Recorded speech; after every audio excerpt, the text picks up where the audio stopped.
Assalamualaikum warahmatullahi wabarakatuh. Saudara-saudaraku sebangsa dan setanah air, mari kita tetap memayu-hayuning bawono Indonesia tercinta, Indonesia negeri kita, Indonesia tumpah darah kita. Kita jaga keindahannya. Kita junjung tinggi budaya dan ajaran luhur bangsa Indonesia. Kita lestarikan, menjunjung tinggi harkat martabat para leluhur kita. Mikul dur mendem jero. Dan itu harus kita usahakan dengan cara melawan orang-orang yang mencoba ingin menghancurkan Indonesia, mengajak kita untuk meninggalkan budaya kita, memerangi budaya kita, merusak peninggalan-peninggalan leluhur kita, dan bahkan mengaku-ngaku negeri kita ini sebagai hasil dari perjuangan mereka. Lebih jahat lagi, mereka mengakui kalau Indonesia adalah dari hadiah dari mereka. Sudah terlalu lama mereka kasak kusuk ingin mewujudkan apa yang menjadi harapan mereka, yakni ngangkangi Indonesia secara fisik, kemudian menjajah bangsa Indonesia secara spiritual dan mental, dan terbukti sudah terlalu banyak saudara-saudara kita yang menjadi jongos dan budaknya Pak Alawi. Pak Alawi memang secara sistematis dan masif telah melaksanakan misi dan gagasannya. Tapi kita selama itu pula tidak sadar, utamanya ulama-ulama kita yang ditipu, yang percaya penuh akan kebaikannya, ternyata di balik itu jahatnya luar biasa. Ada yang berperan mendekati pemerintah, bergandeng renteng dengan pemerintah, tapi secara pelan-pelan membelokkan sejarah para leluhur kita, para pejuang, para pahlawan kita. Itulah yang dilakukan oleh Habib Lutfi bin Yahya.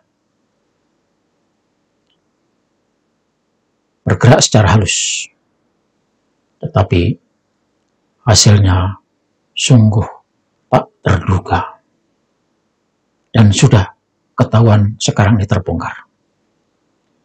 Kemudian ada yang secara kasar, dan itu juga disambut oleh gerombolan anak-anak kita yang tidak sadar, dan sampai saat ini menjadi mukibin. Siapa itu? Tokohnya tidak ada lain kecuali Habib Rizik. Dan Habib Rizik ini memang harus diakui, liciknya luar biasa. Mampu menarik anak-anak muda kita,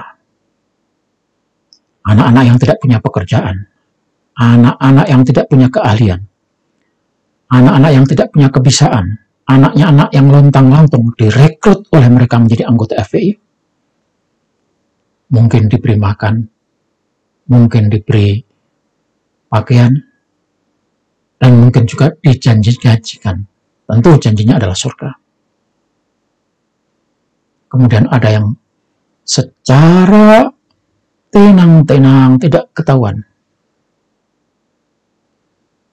melalui doktrin-doktrin, cerita-cerita halusinasi, cerita-cerita bohong, masuk ke dalam pikiran anak-anak kita, sehingga anak-anak kita dengan doktrin-doktrin para Habib itu menjadi bodoh, miskin, tidak punya pekerjaan, dan akhirnya pun bergabung dengan Ba'alawi. Jadi sudah jelas, Habib-Habib itu ingin mengangkangi Indonesia. Dan kali ini saya ingin tunjukkan kepada saudara satu tokoh yang bernama Habib Lutfi bin Yahya dengan model cara tasawuf, cara torekoh, ternyata mampu membohongi kiai-kiai torekoh seluruh Indonesia, kecuali orang yang cerdas semacam Mbah Ki Haji Khalwani Nawawi. Tokoh yang satu inilah yang harus kita apresiasi dan kita dukung, kita berikan penghormatan atas keberaniannya membongkar, menceritakan ulang kejahatan yang dilakukan oleh Habib Lutfi bin Yahya melalui gerakan torekoh, di mana orang-orang torekoh itu adalah orang-orang yang patuh, tidak pernah bertanya kepada gurunya, dan itu dimanfaatkan oleh Habib Lutfi untuk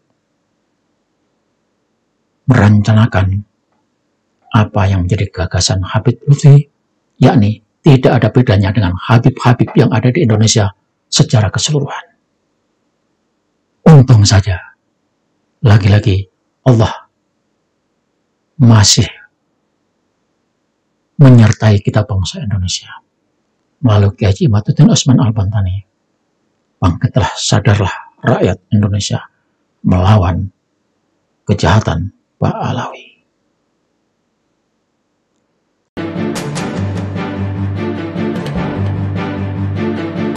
Sejumlah kiai thariqah dan pimpinan Jam'iyah Ahli Thariqah Al-Mu'tabarah An-Nahdiyah atau Jatman dari berbagai daerah menemui Ketua Umum PBNU Kiai Haji Yahya Khalil Stakuf atau Gus Yahya pada Senin 2 September 2024 di ruang kerjanya lantai 3 Jalan Kramat Raya nomor 164 Jakarta Pusat. Rombongan yang dipimpin anggota Majelis Ifta wal Irsyad Jatman Kiai Haji Khalwani Nawawi itu diterima oleh Gus Yahya yang ditemani oleh Wakil Ketua Umum Kiai Haji Amin Said Husni. Para kiai menyampaikan tentang status kepengurusan Idaroh yang semestinya berakhir pada September 2023. Tapi hingga sekarang belum juga bermuktamar. Selain itu, para kiai thariqah juga melaporkan realitas terkini dari organisasi Jatman kepada PBNU dan meminta PBNU segera mencarikan jalan keluar.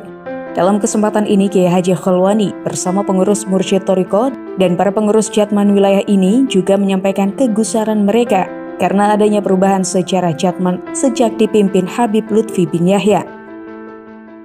Kami dari teman-teman Jatman wilayah dan para mursyid kepingin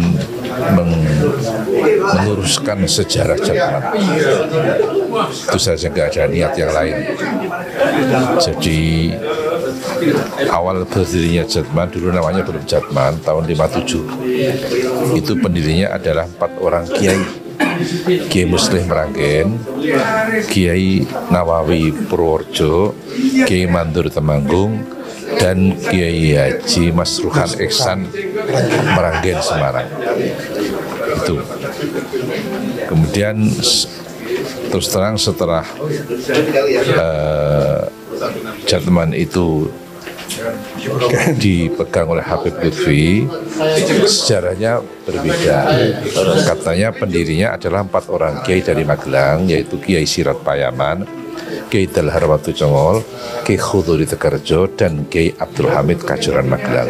Itu enggak benar bahwa Kiai Dalhar, Kiai Sirat itu sesepuh Magelang. Gurunya Kiai Nawawi, gurunya Kiai Mandur ikut mendorong dan mendoakan Kongres pertama di Tegarjo, betul, tapi tidak dalam kapasitas pemerakasa dan pendiri. Itu.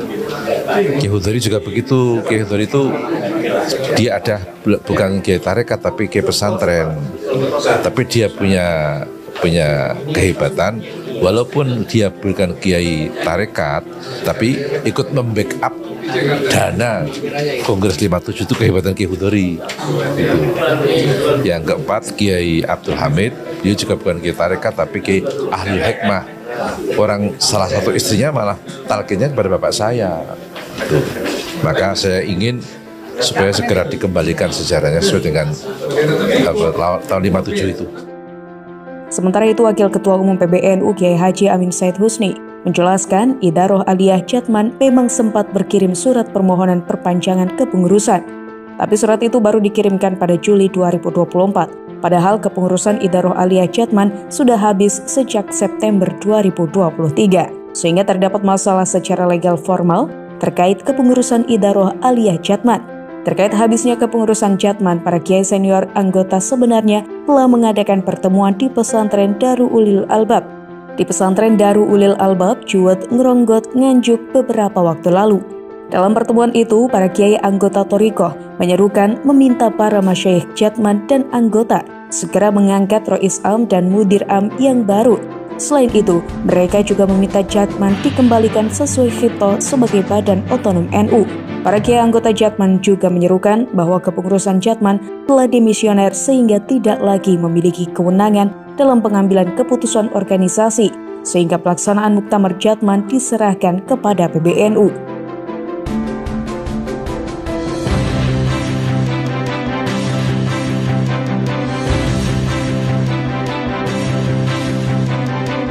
TVNU melaporkan.